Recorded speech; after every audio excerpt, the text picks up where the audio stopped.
Hey, what is up, guys? Welcome back to a brand new video, and today we're going to be doing a review on the third episode of WandaVision. So at the beginning, I won't be giving any spoilers. I'm going to do a quick little non-spoiler review, but then after like a minute, I will tell you guys right here on the screen that there's going to be spoilers because I want to break down the spoilers too. But right now, I'm going to do a non-spoiler review. If you're new to the channel, please hit that subscribe button. It only takes 1 second, and we're 6 subscribers away from 100, and it would really mean a lot if you guys just hit that subscribe button. It's really quick, and it only takes 1 second. On this channel, I upload movie news, movie reviews, and everything movie related. So if you're into that, then you're in the right place. So anyways, today I woke up really early just to go watch the WandaVision episode 3. So if you've seen my last 2 reviews, which will be here on the top right corner, I said that I was intrigued with the show. Now, I didn't really love it that much. I thought it was an alright show. The first 2 episodes were alright, but I still was really intrigued with all the mystery that was going on. And this third episode really gives you a little more of that mystery aspect. It gives you a little more of hints of what's really going on, because that's really the only reason why I'm continuing to watch this is to see this mystery aspect.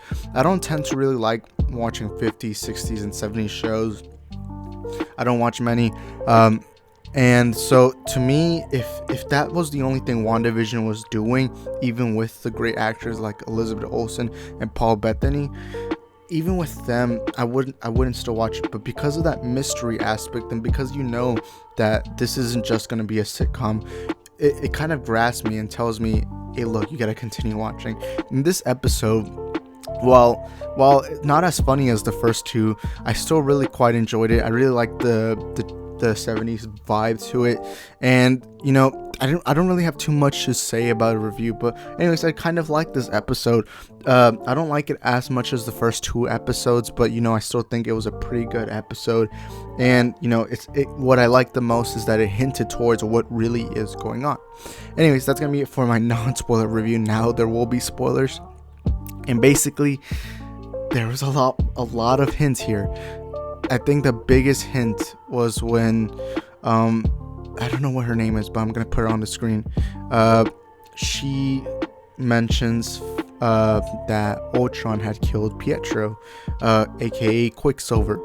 And one thing I've always noticed from the MCU ever since Age of Ultron is that they never mention Quicksilver, not even in Civil War, not in Infinity War, not in Endgame.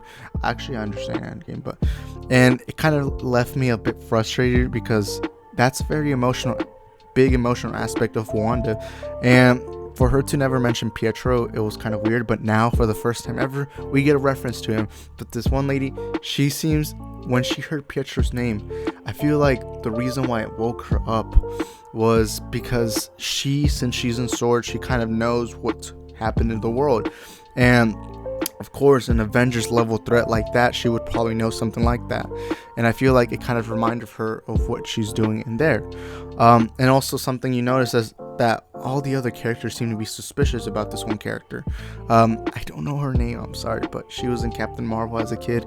But a lot of them seem to be suspicious and don't know who she is, because she has no home, she has no family, she has nobody to go to, she doesn't know anybody there. So you're left like, and my theory is that she's a S.W.O.R.D agent that came here, and none of the other people around her know that, and they're like, who is she?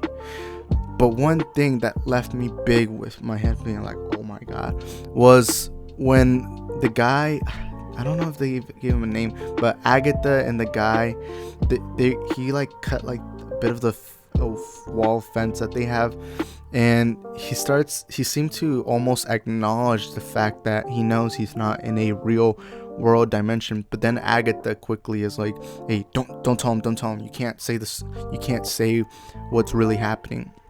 And so I'm left like, wait a minute, they're aware that they're not in the real world, they're aware this is a pocket dimension or something like that. And another thing that really intrigued me was the fact that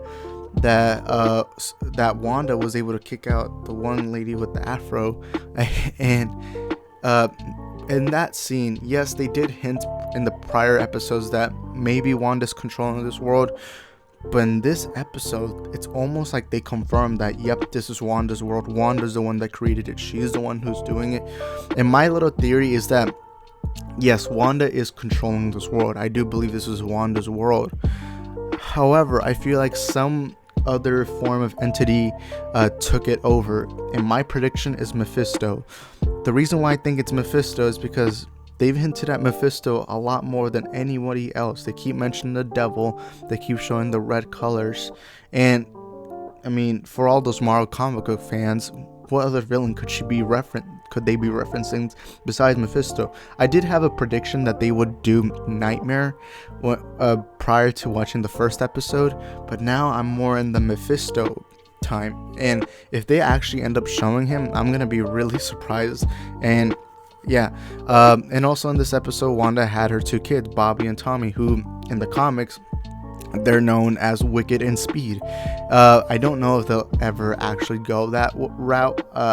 My prediction is that by the end, those kids aren't going to exist anymore. Maybe it's going to cause more trauma to Wanda, which, I'll be for real, I think after that happens, Wanda is going to be the most traumatized character in the MCU. I mean, she lost her parents in a Sokovian war, then she lost her brother, and then she lost the love of her life, and then she even lost her life for 5 years, and then she comes back to fight the guy who killed the love of his life. And let's not forget that love of her life died twice in front of her.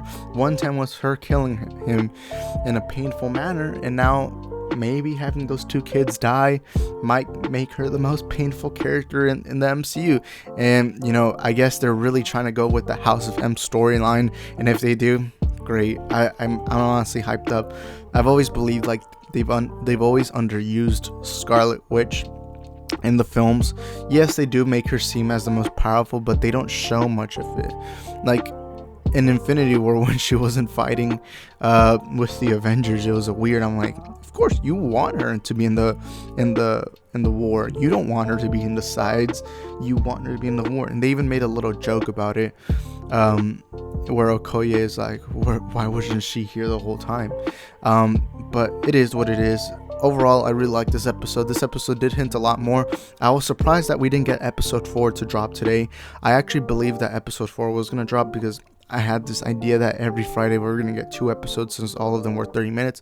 So when this episode finished, I was waiting for the next episode to play. I was disappointed because it wasn't there. I remember scrolling, I'm like, wait, there's no episode 4. So I searched up the schedule, and now I found out that there's gonna be a new episode every Friday, but it's just gonna be one episode, which does disappoint me. I really hope the next few episodes are 1 hour long. Means I'm sorry, Disney Plus, if you want people's memberships, you're gonna have to drop 1 hour episodes, either 2 30-minute episodes or one 1 hour episode. That's how you guys did it with The Mandalorian for 2 whole seasons. Then do it with WandaVision. That simple. Anyways, thank you guys for watching this video. I hope you enjoyed it. Please hit the subscribe button, turn on notification bells, and also comment down below, what are your theories? Do you think Mephisto will actually make an appearance in this show, or do you think it's gonna be somebody else, like maybe the Grim Reaper, maybe Nightmare, maybe, I don't know, a Darkseid himself? That's DC. But anyways, follow me on Instagram, Isaac the Film Geek, and also, like I said, please make sure to comment down below who do you think is the one doing this? What do you think is happening? Me personally, I believe this is Wanda's own pocket dimension after she had been sad about what had happened in Infinity War. And I'm gonna assume Mephisto in some way was able to infiltrate that area, and right now what's happening is that Sword is trying to go into her mind and save Wanda, because remember, Sword doesn't know what's going on, because remember that I think Agent Jimmy Lou, he said something like, Wanda, who's doing this to you? I'm gonna assume they think that that's not Wanda who's doing all of this. And also, I do believe Vision is an imagination of Wanda's head. I do believe she's the one who brought him back, but he doesn't know it yet.